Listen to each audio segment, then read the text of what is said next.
We're there to protect them, even though it may not seem like it at the moment when the handcuffs are getting placed.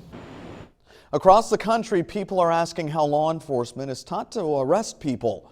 Good evening to you, and thank you for joining us. Protests against police brutality continue across the country and around the world. This comes more than a week after George Floyd was killed in Minneapolis. Many of you have asked us how local law enforcement is trained when it comes to arresting people here.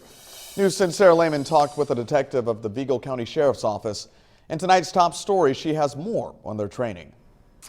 Patrice Rundrell, many people are looking at their local law enforcement right now. They're wondering what tactics and training that they use. It's a way to try and make sure what happened in Minneapolis doesn't happen here.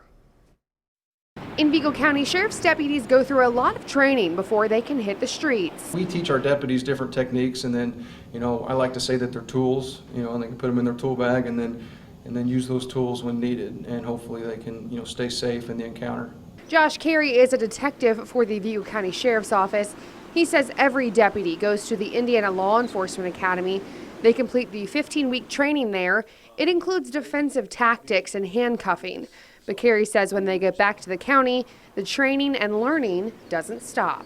We have annual training that's required, which is 2 hours a year. However, we go above and beyond and train several times a year. Carey says when it comes to actually arresting someone, every situation's different. He says they handcuff people behind their back, check the tightness of the cuffs, and when they transport them to the jail, they stay cuffed behind their back.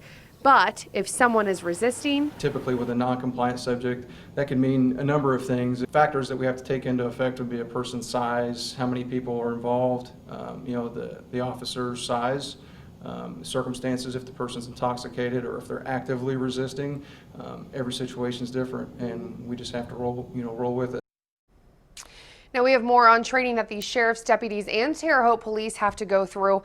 You can find that over on our website. That's WTHI-TV.com. For now, reporting live in the newsroom, I'm Sarah Lehman. News 10, back to you.